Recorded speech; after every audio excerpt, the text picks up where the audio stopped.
Here are 3 super common double strategy mistakes that I want you to avoid. Mistake number 1 is being out of position just to start the point.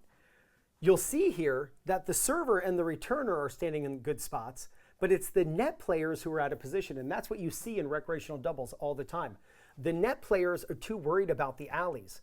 The server's partner and the returner's partner in this example are so close to the single sidelines that the ball will just go cross court and the net players will never hit the ball.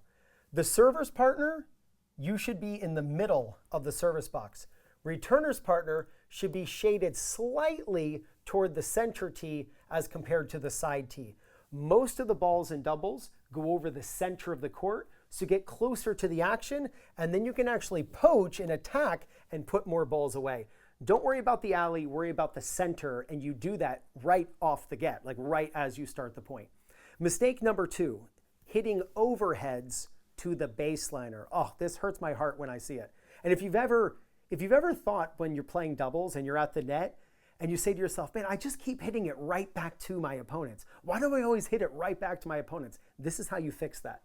When you're at the net and you get an overhead or a high volley, a volley that you want to crush, don't hit it to the baseliner. I would say 90% of overheads I see are hit to the baseliner, which means you're hitting it to the person with more time to react. Imagine you play dodgeball.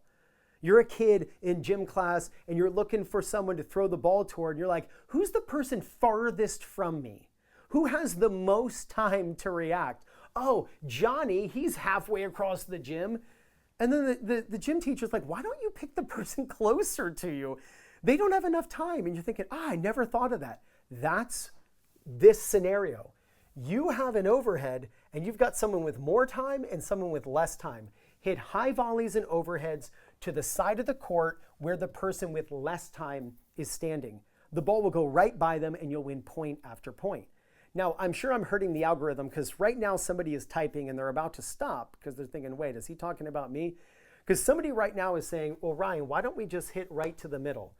That sounds great in theory. The problem is hitting to the middle is too close to the baseliner and they go and get it, especially because a lot of times when a ball pops up to the net player, the baseliner scoots over and actually covers the middle, expecting you to hit it to the middle. So just hit it to the side of the court where the person closer is standing. You could even aim right for their shoes and the chances of winning go way up.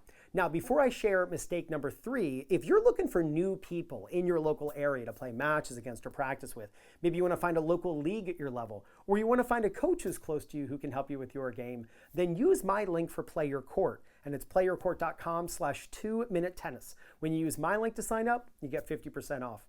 Mistake number 3, hitting a great lob and not knowing where to go. This is so common. I mean, obviously, these are 3 common double strategy mistakes you must avoid.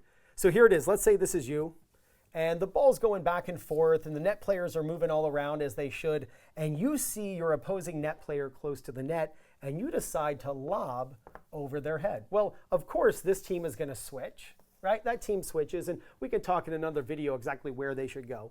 This would actually be incorrect, by the way, what I just did, but it's the most common, so we'll do it. What you don't want to do as the lobber is stay behind the baseline. You don't want to stand behind the baseline. You squander the opportunity to win the point when you stay behind the baseline. What you also don't want is your partner to get really tight to the net, or for you to run up as well really tight to the net. What we have to think of is, what shot is this person going to hit back? We lob, and that person's running down the lob, they're running into the fence, they're running into the side curtain in doubles, they're at an indoor facility, and they're in trouble. They're going to lob that ball back. Well, what do we want to hit off of a lob? We want to hit an overhead. We're not going to hit overheads from super close to the net. It's too easy for their ball to go over us. We're only going to be able to get really terrible lobs, and that's not a great positioning strategy.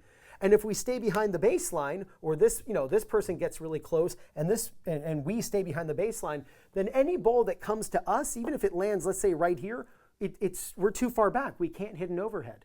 So what we want to do when we lob, and we get the opponents to switch, we get them moving back, is we want to, along with our partner, position ourselves by putting our toes on the service line.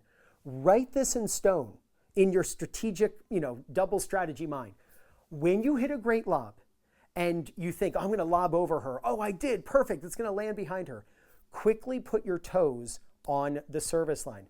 If you get too close, a great lob you can't get. If you stay back, you can't get a bad lob. Put your toes on the service line, you can get any shot that your opponent hits. Bad lob, mediocre lob, and a great lob. You can just take 2 steps back into no man's land and crack an overhead. And by the way, based on mistake number 2, where should we aim the overhead? Well, we got to find the person closer to us and we crack it right at them. So make sure you know where to stand to start the point. Make sure that high balls, you find the person closer to you and you crack it right at them. And make sure that when you hit a great lob, you and your partner quickly put your toes on the service line. If you do this, there's no doubt you're going to gain confidence, win more matches, and play much better tennis. This is Ryan Reedy from 2minutetennis.net. You got this.